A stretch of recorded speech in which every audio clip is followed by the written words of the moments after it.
Caríssimos irmãos, caríssimas irmãs, boa noite. A paz permaneça entre nós e roguemos mais uma vez a Jesus, nosso amigo, irmão maior, para que nos envolva com o seu amor.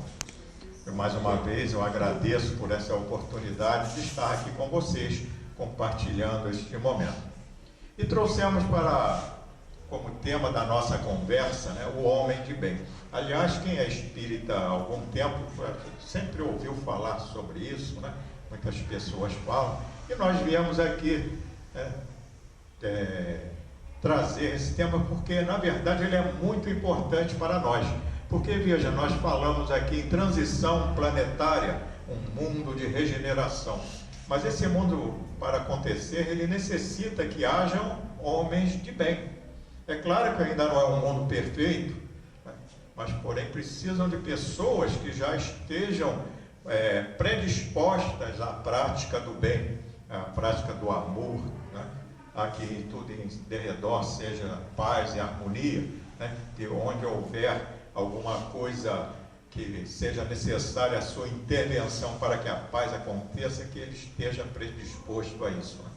E esse tema é o título do capítulo 17 do Evangelho segundo o Espiritismo. Sede perfeitos. E ele começa com essa passagem do Evangelho de Mateus, onde Jesus fala: amai os vossos inimigos, fazei o bem ao que vos odeiam e orai pelos que vos perseguem e caluniam. Porque se somente amardes os que vos amam, que recompensa tereis disso? Não fazem assim também os publicanos? Se unicamente saudardes os vossos irmãos, que fazei com isso mais do que os outros? Não fazem o mesmo os pagãos? Sede, pois, vós outros perfeitos, como perfeito é o vosso Pai Celestial. Eu sempre, diante dessa passagem evangélica, falo, mas que coisa difícil, que dificuldade enorme seguir essa proposta do Cristo. É algo muito difícil para mim. Eu sempre pensei assim, que realmente amar os inimigos. Rapaz, a gente está com dificuldade de amar os amigos, que dirá os inimigos, Mas a doutrina espírita, esse consolador prometido, nos ensina os caracteres morais do Evangelho de Jesus. Aí nós começamos a aprender que realmente isso é uma proposta de Jesus. Isso não é uma imposição. E essa proposta ele faz àqueles que já são capazes de cumprir. Claro que com esforço, mas já são capazes. Não há aí nenhuma imposição de Jesus, E ele aqui, mais abaixo, ele fala: sede vós perfeitos, como perfeito é vosso Pai Celestial. Isso, para muitos, fala, isso aí não é possível, porque como eu vou ser perfeito como Deus? Deus é absolutamente perfeito, é perfeição infinita. Como eu vou chegar lá? E Kardec expõe já no item seguinte, ele fala sobre isso, porque Jesus está dando aí um parâmetro. Jesus está nos indicando um caminho.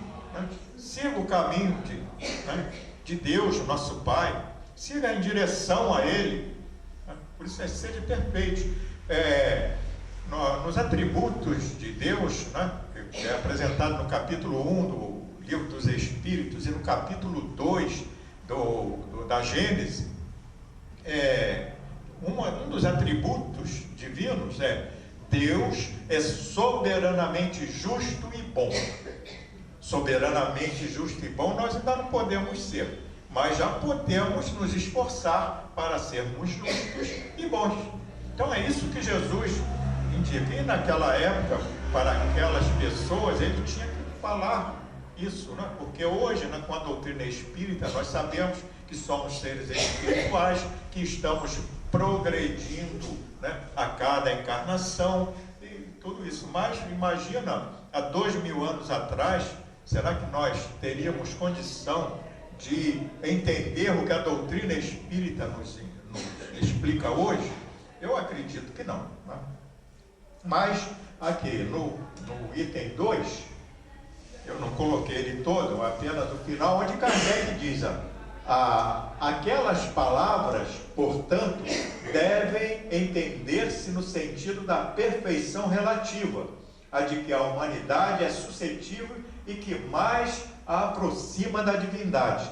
Em que consiste essa perfeição? Jesus diz: em amarmos os nossos inimigos, em fazermos o bem aos que nos odeiam e orarmos pelos que nos perseguem. Mostra ele, desse modo, que a essência da perfeição é a caridade na sua mais ampla acepção, porque implica a prática de todas as outras virtudes, né? Então, essa é a ideia. Kardec, ele sintetiza, né, nessas palavras o que Jesus quis dizer para nós, né? Nos dando esse caminho, nos indicando o caminho, né? Naquela época, as pessoas entenderiam diferente, mas é isso que ele quer dizer para nós, para que a gente siga o caminho do bem. Se nós não tivermos uma direção, isso é verdade, é uma verdade nossa. Se não tivermos uma direção, nós não saberemos para onde andar. Nós vamos para qualquer lado. Tem até um ditado que diz que perdido não escolhe caminho, né? Se a gente não tem uma indicação, para onde nós vamos? Então, ele indicou a Deus, né, para seguirmos Deus, sermos perfeitos, né? Em outras passagens, ele fala de misericordiosos, como misericordioso é vosso Pai Celestial. Quer dizer, então, ele sempre usou para nós Deus como um parâmetro, como uma indicação, como um caminho a seguirmos, né? E aí, no capítulo 17, aqui onde nós vamos ler alguma coisa sobre os homens de bem. Mas nós vamos lá no livro dos Espíritos, na questão 918, né, onde também tem a passagem, né, tem esse texto do homem de bem.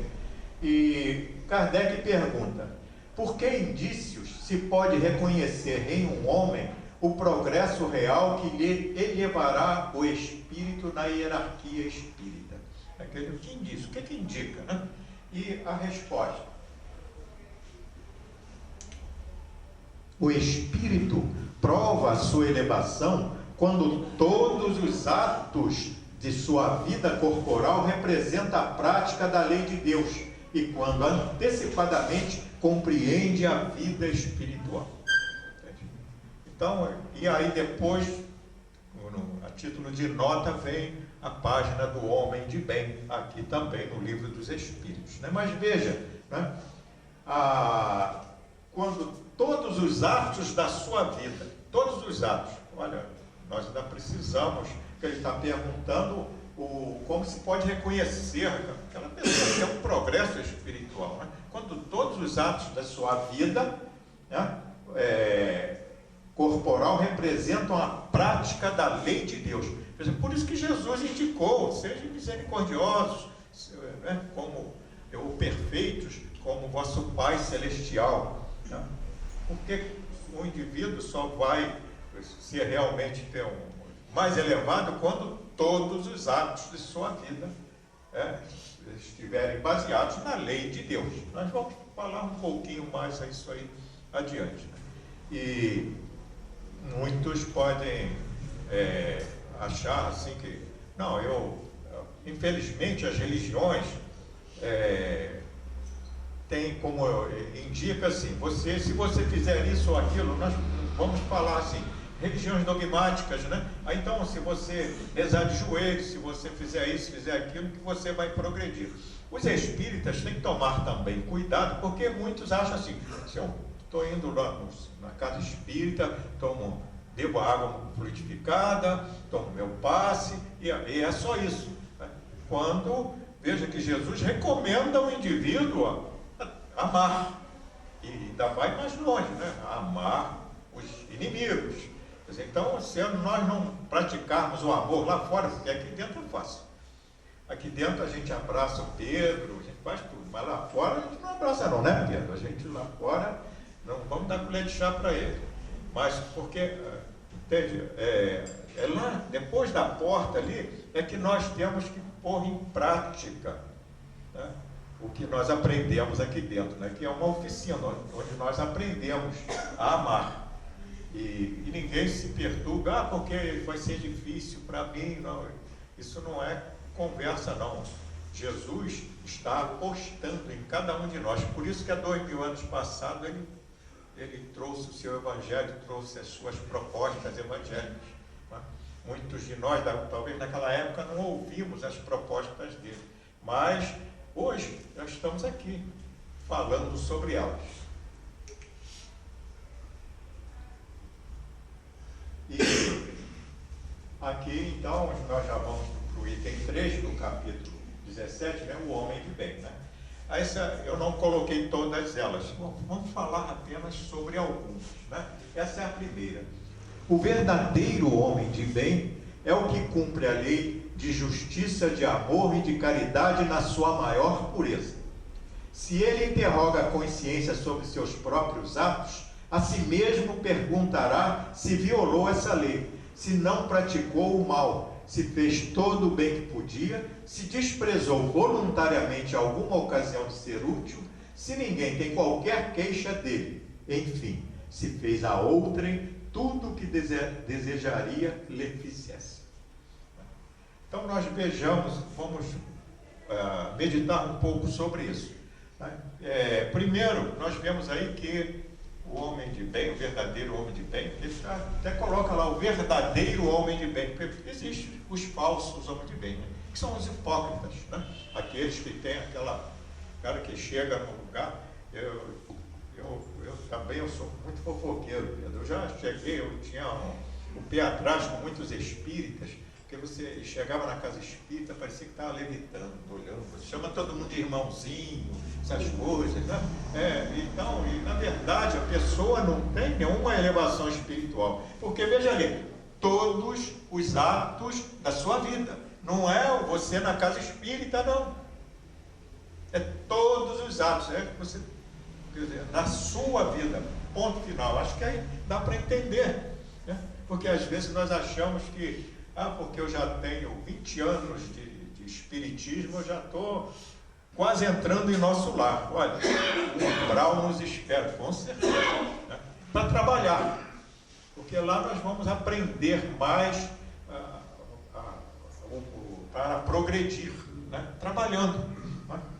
Então, veja, ele cumpre a lei de justiça, de amor e de caridade. Veja, ele não disse assim, cumpre a lei de justiça, cumpre a lei de amor e cumpre a lei de caridade. Aí está tudo junto. Lei de justiça, amor e caridade. Quer dizer, isso tem que fazer parte da vida do indivíduo, do homem de bem. É um esforço de cada um. Eu estou falando isso não é para vocês, não, isso é para nós. Nós estamos aprendendo junto. Por isso eu trago, isso aqui é um texto do Evangelho. Isso não é invenção nossa, é um texto do Evangelho, para nós meditarmos. Né? E veja que o homem de bem, ele está sempre fazendo uma introspecção, olhando para si mesmo. Não importa o outro, o que ele fez, o que importa é o que eu fiz. E ele já tem a intenção de progredir. Então, será que eu ofendi alguém? Será que eu violei alguma lei? Então, ele está sempre se vigiando. Esse é o homem de bem. Quer dizer, não é uma questão exterior. Não é o fato de eu estar aqui falando com vocês que eu sou um homem de bem. Só quem pode saber se eu sou um homem de bem sou eu mesmo. Porque quando eu faço a introspecção, eu encontro lá dentro de mim as minhas feras, né? E as minhas ovelhas também. Então, é algo, o homem de bem é algo que está sempre olhando para si mesmo, né? E interagindo com a sociedade. O que eu fiz com a sociedade, né? Será que foi bom? Será que não foi? Né? Então, essa é a tarefa do homem de bem. Esse é o princípio, né? É cumprir a lei de justiça, amor e caridade, né? ainda esqueci de falar aqui, na sua maior pureza, quer dizer, sem nenhuma maldade. Ele colocou ali, esse pessoal, eles maltratam a gente, na sua, não é fazer mais ou menos, não. Ele fala, faz aí qualquer coisa, não. Na sua maior pureza, quer dizer, sem maldade, sem malícia.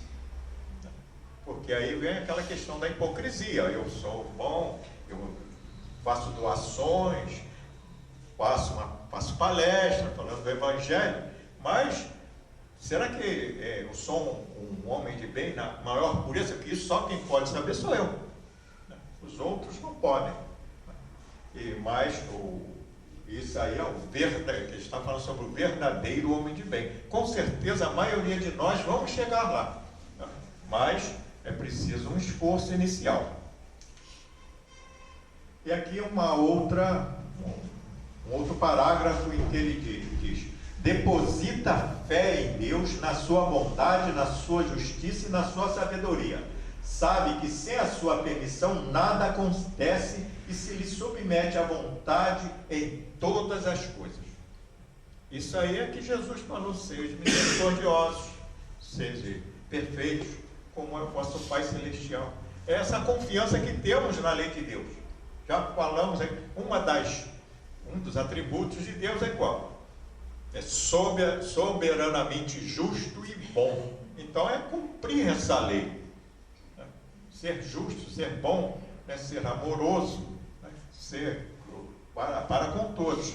Porque, infelizmente, durante muitos milênios tivemos o ensino, pelo menos mais de um milênio tivemos um ensino, sobre a Igreja Romana, impôs a ideia de que Deus castiga, de que Deus é ruim. Se você não for bom, Ele te manda para o inferno. Se você tem que cumprir com os preceitos religiosos, para poder merecer a misericórdia divina. E Deus é soberanamente misericordioso, acima de tudo. Para Deus, nenhum de nós aqui é ruim. Nós somos crianças, nós somos verdadeiros, nós somos bebês. Para Deus, nós somos bebês, assim, entende? Aquele que não sabe ainda o que faz. Jesus falou no seu último suspiro: Pai, perdoa-lhes, eles não sabem o que fazem. Porque é isso que nós somos. Nós ainda não podemos entender a grandeza de Jesus, imagina de Deus. Então nós somos ainda criancinhas mesmo, caminhando, engateando. Estamos começando, talvez, quem sabe agora, a caminhar com a mão na parede ainda, porque ainda podemos cair ainda, até chegar, mas nós vamos lá. E Jesus amorosamente vem nos propor, no seu Evangelho, para a nossa elevação. Ele não vem passar a mão na nossa cabeça, não, tadinho, deixa ele ficar assim. Não, ele nos propõe atitudes para crescermos espiritualmente. Então, isso é que é se submeter à vontade de Deus. E a vontade de Deus é amar. Deus é amor. Então, essa que é a vontade de Deus. Isso para sintetizar, a vontade de Deus. Tem fé no futuro, razão porque coloca os bens espirituais acima dos bens temporais. Tem fé no futuro. Nós somos espíritos. Então nós temos fé no progresso espiritual. O nosso progresso não é uma questão material, é uma questão espiritual. Mas isso não quer dizer que nós temos que menosprezar as coisas materiais, não. É que ele coloca ali, coloca os bens espirituais acima dos bens materiais.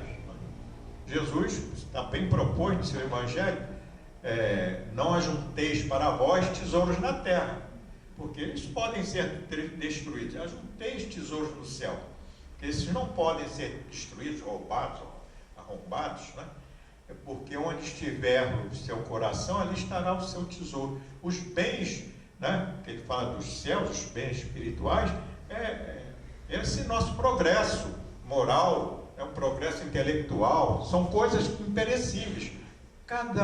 Se nós passarmos essa reencarnação toda, mas melhorarmos um átomo em em nossa moralidade, isso é ótimo, porque é esse átomo que você melhorou na sua moralidade nessa encarnação é seu para toda a sua existência imortal. Esse entende? Ter fé no futuro é isso, é você progredir. Nós estamos aqui porque temos fé no futuro. Acredito.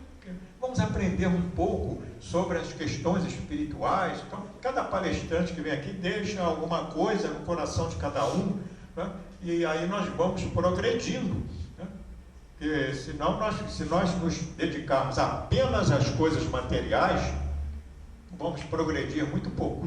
Né? Então precisamos, por isso não podemos menosprezar as coisas materiais. Não podemos menosprezar a vida, se isolar do mundo. Né? Temos que viver aqui, temos que ter as coisas. Ele vai falar mais adiante sobre os bens materiais. Sabe que todas as vicissitudes da vida, todas as dores, todas as decepções são provas ou expiações e as aceita sem murmurar. Isso é uma coisa, às vezes, dura para nós, mas existem duas coisas. Existem provas e expiações. A prova é quando nós aceitamos, nós reencarnamos, temos lá na nossa programação uma prova, porque nós precisamos se melhorar em alguma coisa.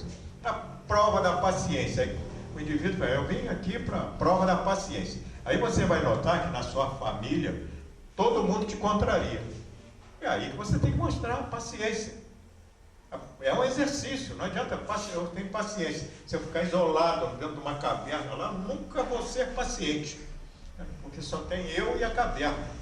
Então eu preciso estar no meio do povo. Aquele chefe chato, aquele empregado enjoado, o companheiro, a companheira que também,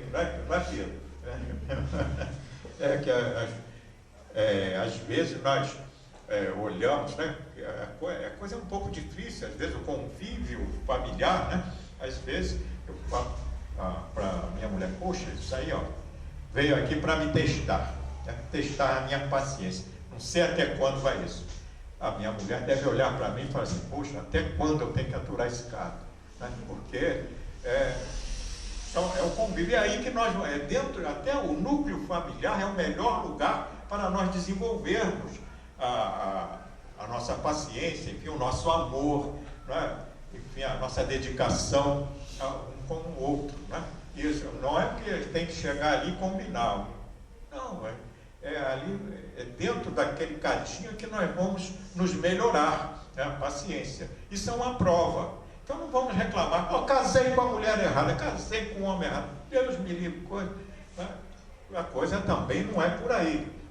E muitas outras coisas que acontecem. Às vezes o sujeito vem com um mal físico, não é expiação não, às vezes ele quis uma prova naquilo, porque ele precisa às vezes até ajudar alguém com aquilo, enfim, imagina que tem pessoas que vêm para ficar doentes, para que a medicina descubra um remédio para aquilo. Isso é uma prova, né? De abnegação, né? De doação de si mesmo. Agora, a expiação é a consequência de nossos atos passados. Aí nós temos que expiar. Mas muitas pessoas falam assim, não, isso aqui é karma, nem tudo é karma. Porque a expiação é aquele indivíduo que nasceu com um problema físico ou mental, isso é uma expiação. É uma coisa que não pode ser atenuada, mas não tem jeito. Mas, né, de resto não, faz parte da vida do indivíduo. Né? Então, não vamos, quando ele fala que murmurar, é reclamar. Tem gente que fica reclamando de tudo, que está doendo, né? Eu estou gripado, na nossa casa já fui até palestrante, chegar lá e ficar falando dos problemas. A gente tinha feito uma cirurgia, que eu fiz a cirurgia, aí não sei o quê, agora, aí ele não conseguiu praticamente falar a palestra, porque ficou falando da cirurgia dele. Entendeu? Então, não é por aí. Quer dizer, veja que mesmo nós espíritas e até os palestrantes temos que cuidar, né? E para aprender as lições, porque não adianta eu vir aqui falar para vocês e eu não aprendi a lição. As dificuldades que vocês têm, eu tenho também. Isso aqui não é sabedoria minha, é sabedoria que está no Evangelho segundo o Espiritismo, né? que nos ajuda no progresso. E essa página, ela tem essa característica. O homem de bem é bom, humano e benevolente para com todos, sem distinção de raças nem de crenças, porque em todos os homens vê irmãos seus. Aí nós vamos falar do preconceito. Então veja, é bom, humano e benevolente. Quer dizer que todos os atos dele são bons. Tudo que ele faz, o olhar, o falar, o ouvir, é bom. Né? É o bem em ação. Né? E sem distinção. Aí Kardec colocou ali de raças nem de crenças. E hoje nós podemos, quantas coisas que nós sabemos hoje, que as pessoas têm preconceitos. Né? Ele pode falar de gênero, sexual, pode de política. Né? E agora tem um negócio de esquerda e direita. Antigamente só no futebol que tinha ponto esquerda e ponto direita. Hoje tem na política também. Né? Aí fica aquela briga danada. E as pessoas têm raiva do outro porque ele torce até para outro time. E na política é a mesma coisa. Então veja só, o homem de bem não queria. Quando nós vamos falar em neutralidade, ele não deve ser neutro, porque ele tem que ter opinião. Ele tem que ter opinião. Só que quando ele tem que respeitar o outro. Não importa se o outro torce para o outro time. Que bom, eu torço para esse. É o caso do Pedro, ele não gosta, só se for flamenguista. Por isso que eu estou falando aqui, porque ele perguntou, você torce para que time? Eu falei, Flamengo. Então vai falar lá no Gelo. Então... Mas, entende, o preconceito, né? O preconceito é algo ruim que nós adquirimos quando criança. São os pais que passam para os filhos o preconceito. E então, isso é bom sabermos para aqueles que ainda têm crianças, porque às vezes eu tenho criança em casa que tem netos. Então, aí quem não tem, que já tem, que é pai, que é mãe. Então, nunca falar incutir em seu filho ou filha alguma coisa referente às outras pessoas, aquele ali, aquele é crente, não conversa com ele não, porque é assim que os outros fazem, aquele espírita fala com o demônio, então não fala com ele não, certo? Mas isso, as crianças, quando o indivíduo chegar aos 40 anos, 30, é difícil para ele tirar isso dele, certo? Mas nós já podemos nos esforçar. Se temos algum tipo de preconceito, vamos tirar. E hoje a coisa está feia nessa área do preconceito. Não alimenta ódio, nem rancor, nem desejo de vingança. A exemplo de Jesus, perdoa e esquece as ofensas. E só dos benefícios se lembra, por saber que perdoado lhe será conforme houver perdoado. Então veja ali, não alimenta ódio. Isso muitas pessoas gostam de alimentar ódio, rancor. Nós no capítulo 12 do Evangelho segundo o Espiritismo, né, nós vamos aprender lá, né, você amai os vossos inimigos, o título. Então vamos aprender isso aí, né, lá num dos itens. Que amar o inimigo é não cultivar em relação a ele sentimentos de ódio, rancor e vingança. É isso que nós precisamos. Por quê? Como eu vou ser um homem de bem se eu não gosto de alguém? Eu tenho hoje em dia até dificuldade, que as pessoas às vezes perguntam, por acaso você ora pelos seus inimigos? Eu falo, eu não. Porque eu, sinceramente, eu não... Pode ser que alguém não goste de mim, mas eu não tenho inimigos. Eu não posso indicar a vocês assim, fulano é meu inimigo, eu sou inimigo dele, eu tenho raiva, ódio dele. Não tenho. Entendeu?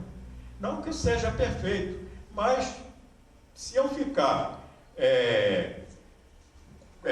curtindo, né, ódio, rancor, vingança, eu estou envenenando a mim mesmo, fisicamente e espiritualmente. Eu não vou progredir. Isso tem o mesmo teor do preconceito. Você não consegue progredir.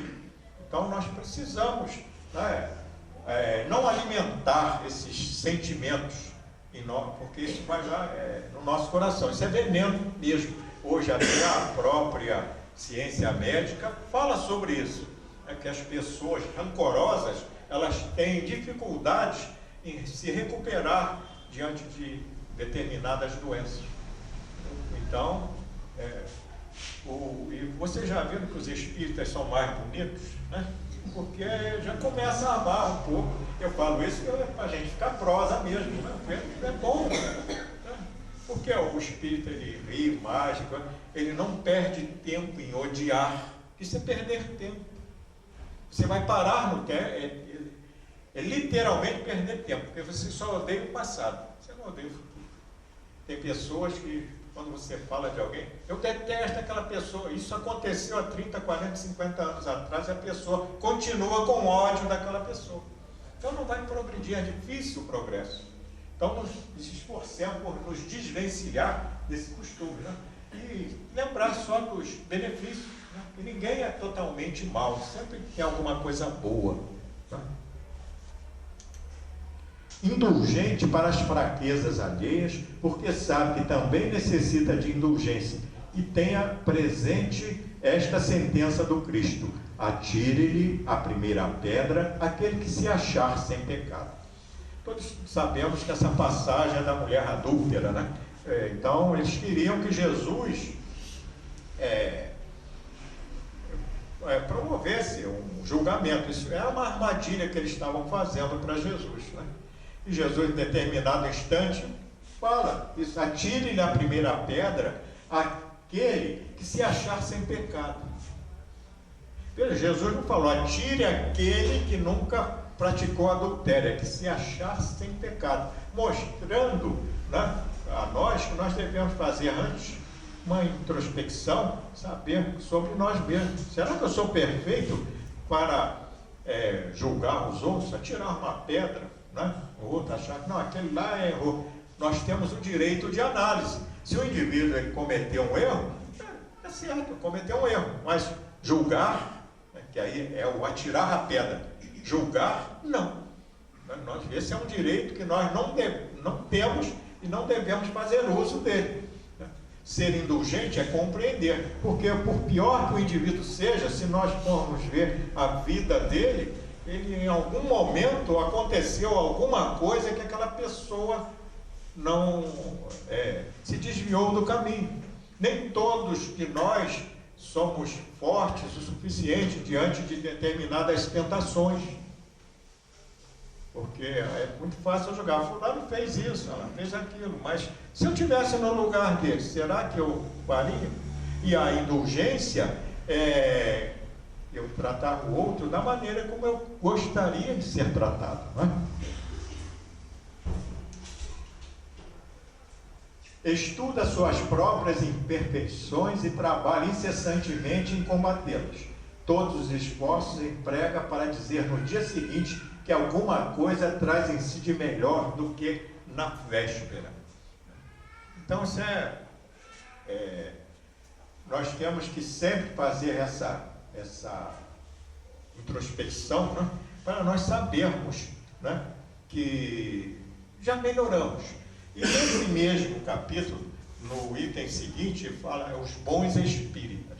E ali tem uma máxima que acho que todo espírita deveria memorizar, né, que diz assim: reconhece-se o verdadeiro espírita pela sua transformação moral e pelos esforços que emprega em domar as suas inclinações mais. Eu fiquei encantado o dia, já sendo espírita, que eu cheguei nessa frase, né, e fui entendê-la. Olha, verdadeiro espírito, porque também tem os falsos, né? Verdadeiro espírito é transformação moral. A partir de agora eu não quero mais o mal em minha vida, eu quero o bem. Essa é a transformação moral. E os esforços, porque a coisa não é assim, não se transforma. Nós não vamos nos transformar em melhores sem nenhum esforço, não. Precisamos nos esforçar, né, em domar as inclinações. Não dá para você tirar, eu sou orgulhoso. Não dá para pegar o orgulho, botar num pacotinho e jogar no lixo. Isso é um trabalho de esforço, não é? E muitos de nós vamos levar, às vezes, várias reencarnações para realmente se transformar em uma pessoa humilde. Mas se nós nos esforçarmos um pouco agora, vamos diminuir pelo menos uma encarnação, vamos dizer assim. Porque, digamos, se nós conseguirmos já como já falamos, algum átomo de humildade nessa encarnação, esse átomo é nosso para a nossa imortalidade. Né? É uma conquista do indivíduo. Nunca mais vai ser tirado. E você só vai somar mais e mais em cima disso. Então, essa é importante, estudar as suas imperfeições e se esforçar nessa transformação, em combatê-las. Usa, mas não abusa dos bens que lhe são concedidos. Sabe que é um depósito e que terá a prestar contas e que o mais prejudicial emprego que lhe pode dar é o de aplicá-lo à satisfação das suas paixões. Né? Então veja aqui, ele não está falando assim, você se desvencilha dos seus bens materiais. Nada disso, é dinheiro, não, nada disso. Se nós fôssemos aqui numa outra coisa, vocês não precisam de dinheiro não. Dá para aqui para a casa espírita. A gente ia ficar aqui fazendo,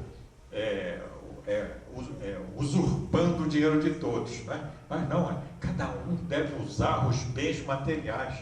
Aquilo que você tem, use, mas não abuse. Né? Porque é muito comum as pessoas, às vezes, que têm muito dinheiro, né? Jesus até falou que sobre a dificuldade de um rico entrar no reino dos céus, exatamente pelo abuso do seu bem material. Ele abusa daquilo, porque eu sou rico, eu posso fazer uma opção de coisas, e aí até às vezes eu entro por descaminhos na vida, né, por abusar. Ele fala aqui, satisfação de suas paixões. Então nós temos que tomar cuidado, né? Mas usar tudo aquilo que nós temos. Finalmente, esse aí é o último texto, o último parágrafo do Homem de Bem, né? Depois nós vamos ler exatamente o final, mas esse é o último parágrafo. Finalmente, o homem de bem respeita todos os direitos que aos seus semelhantes dão as leis da natureza, como quer que sejam respeitados os seus. Isso nos remete lá no Evangelho de Mateus, no capítulo 7, versículo 12. Jesus diz assim: fazei aos homens tudo aquilo que quereis que eles vos façam. E ele termina dizendo: nisto consiste toda a lei e os profetas. Esse é chamado de regra áurea, tem um título lá, de regra áurea. Realmente, se nós cumprirmos só esse mandamento, nós não precisamos dos outros, não. Só isso. Fazer aos outros tudo bem que quer que faça a si mesmo. Então, quer dizer, você não deve fazer mal assim, você não quer mal, você não quer que ser rodeado, então não vai rodear o outro. Né? Mas você quer ser amado, você ame os outros. Tá? É isso aí. Isso também deveria ser memorizado, porque isso sintetiza todo o texto do Homem de Bem. Está aí sintetizado. E ele termina dizendo: não ficam assim enumeradas todas as qualidades que distinguem o homem de bem, mas aquele que se esforce por possuir as que acabamos de mencionar, no caminho se acha que a todas as demais conduz. Quer dizer, não é só isso, ainda tem muita coisa, né? Para o homem de bem, né? Para o esforço, né? Mas o esforço que nós fizermos nessas recomendações aqui, nessas propostas, isso já vai servir para nós, para o nosso encaminhamento, para que a gente possa ter um mundo melhor. E assim, não é ter um mundo melhor, é fazer parte desse mundo melhor. A espiritualidade amiga precisa de pessoas boas, corajosas, né? Pessoas que têm fé para poder ajudar o resto da humanidade. Jesus não ficou sozinho, ele pegou lá 12 pessoas e as transformou em apóstolos dele. Né? E daí foi adiante. Estamos aqui hoje, né? Falando do Evangelho de Jesus. Entende? Então, é o que nós precisamos nos esforçar por isso, para sermos úteis. Porque muitas pessoas, isso aí até espíritas, né, falam, eles estão pensando que o mundo espiritual é espírita, que ele vai sair daqui, depois de aprender, vai chegar lá, vai ter uma casa espírita para ir trabalhar. Você vê nos livros de André Luiz, a maior parte deles, eles estão trabalhando no umbral. Estão salvando pessoas, evitando que uns cometam suicídio, que outros cometam outros crimes. É um trabalho enorme. Eles fazem isso porque eles são seres de bem, são homens de bem também, espirituais, são pessoas de bem, né? Homens de bem é genérico, são todas as pessoas. Então é para isso que nós temos que nos melhorar para podermos participar também desse trabalho. Não é para ir para o nosso lar, para ficar lá no Parque das Águas ouvindo música, não, gente. Para ir, para trabalhar. Se alguém pensa em desencarnar para descansar, continue encarnado, porque o lado de lá tem muito trabalho. E aqui nós colocamos, para finalizar, instruções dos Espíritos, né? Onde um guia protetor deu essas instruções. Nós vamos ler junto. Até mais uma vez eu sempre peço desculpas, porque eu trago as coisas para ler, mas isso aqui é um estudo. Eu poderia falar, mas com certeza eu não iria mostrar o que está aqui. Entende? Então, muitas pessoas não leem, não conseguem ler, não leem o Evangelho, né? Então está aqui alguns textos, e eu trouxe esse aqui, né? Instrução dos Espíritos, cujo título é O Homem no Mundo. E ele diz assim: um sentimento de piedade deve sempre animar o coração dos que se reúnem sob as vistas do Senhor e imploram a assistência dos bons espíritos. Purificai, pois, os vossos corações. Não consintais que neles demore qualquer pensamento mundano ou fútil. Elevai o vosso espírito àqueles por quem chamais, a fim de que, encontrando em vós as necessárias disposições, possam lançar em profusão a semente que é preciso germine em vossas almas e dê frutos e caridade e justiça. Isso é a proposta do homem de bem, é para isso, né? Isso o Espírito já está nos convidando para isso. Não julgueis, todavia, que exortando-vos incessantemente à prece e à evocação mental, pretendamos vivais uma vida mística que vos conserve fora das leis da sociedade onde estáis condenados a viver. Não, vivei como os homens da vossa época, como devem viver os homens. Sacrificai as necessidades, mesmo as frivolidades do dia, mas sacrificai com um sentimento de pureza que as possa santificar, né? Então veja bem, eles não estão pretendendo com isso, com essa proposta do homem de bem, que a gente se torne pessoas místicas, né? Agora eu estou zen, aí fico naquela coisa, a gente faz até aquele olho de ganso assim, fica andando, parece gente de outro mundo, né? Não é por aí. Respeitamos a todas as religiões, todas as filosofias espirituais, porque todas elas nos conduzem ao bom caminho, né? Mas não é isso que eles estão pedindo, para que nos tornemos pessoas místicas. Nós temos que ser o que somos. Eu costumo dizer até que os espíritas são estranhos. Agora nós estamos aqui em silêncio, mas daqui a pouco as pessoas começam a rir, a conversar, a ser alegre um com o outro. É isso que eles propõem para nós. Tá? Não é a gente se isolar da vida, não, como ele vai falar adiante. Sois chamados a estar em contato com espíritos de naturezas diferentes, de caracteres opostos. Não choqueis a nenhum daqueles com quem estiverdes. Sede joviais, sede ditosos, mas seja a vossa jovialidade a que provém de uma consciência limpa. Seja a vossa aventura a do herdeiro do céu, que conta os dias que faltam para entrar na posse de sua herança. Né? Então, veja, realmente estamos aqui somos espíritos de naturezas diferentes, são pessoas diferentes. Então, às vezes eu acho assim, as pessoas tinham que pensar como eu. Coitados, eles não iam evoluir nunca. Né? Então, por isso tem os bons exemplos, a gente tem que ter aquela pessoa que é um bom exemplo, ele sempre arrasta alguém.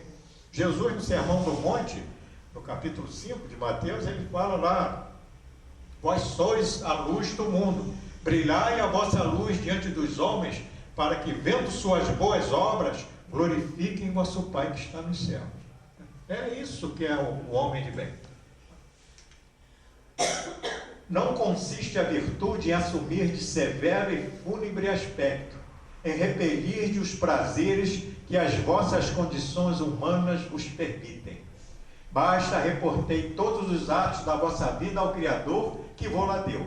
Basta que, quando começardes ou acabardes uma obra, eleveis o pensamento a esse Criador e lhe peçais um arroubo d'alma, ou a sua proteção para que obtenhais êxito, ou a sua bênção para ela, se a concluístes. Em tudo o que fizerdes, remontai à fonte de todas as coisas, para que nenhuma de vossas ações deixe de ser purificada e santificada pela lembrança de Deus. Né? Então veja, ninguém aqui tem que ficar agora, passar a ser uma pessoa séria.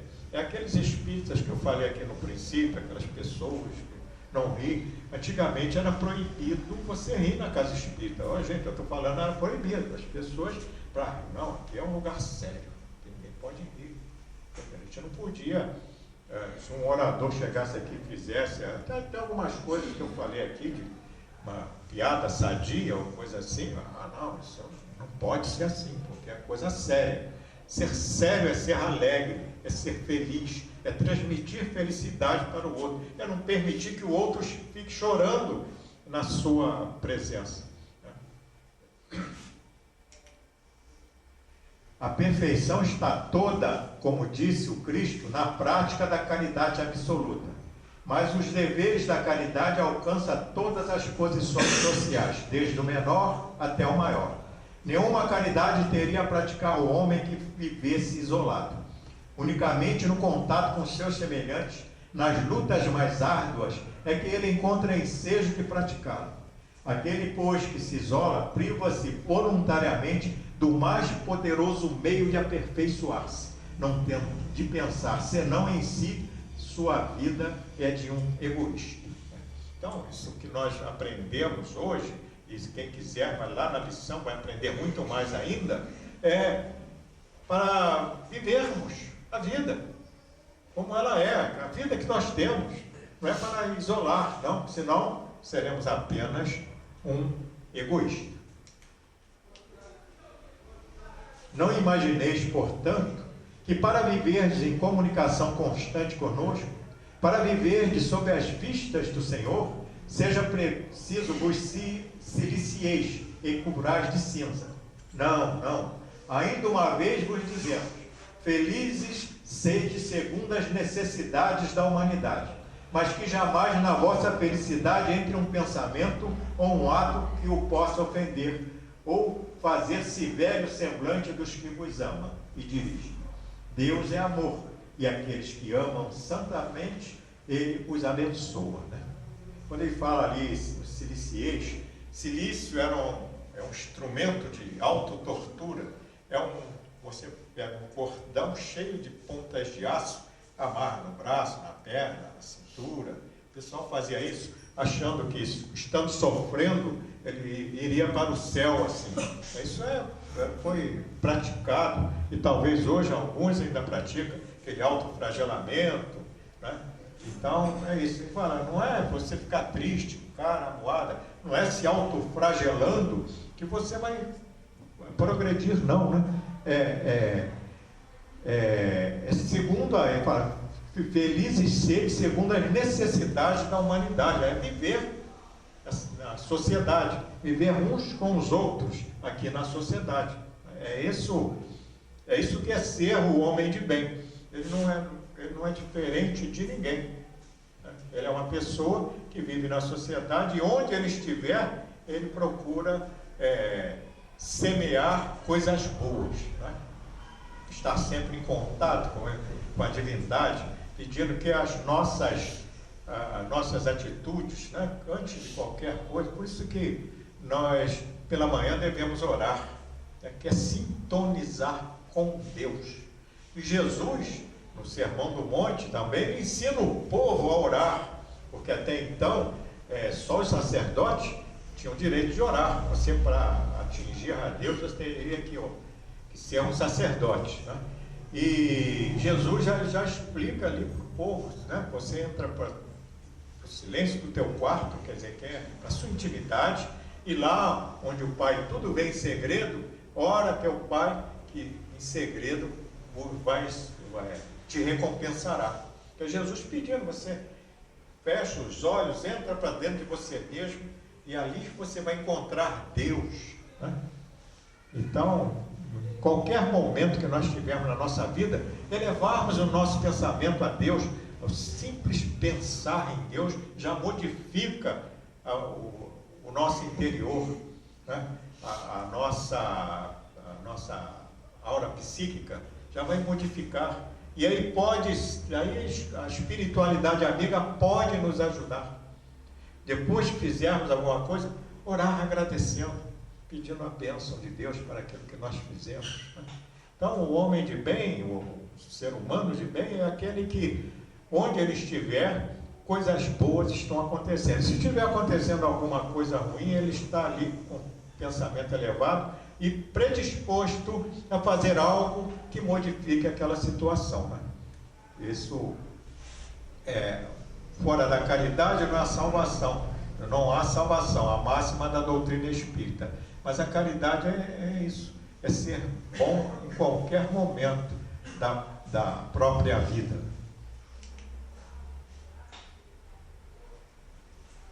E eu primeiro quero agradecer mais uma vez o convite, né, da casa, agradecer o carinho da atenção de todos vocês. Espero que alguma coisa tenha sido de proveito para alguém aqui e que a paz permaneça no coração de todos.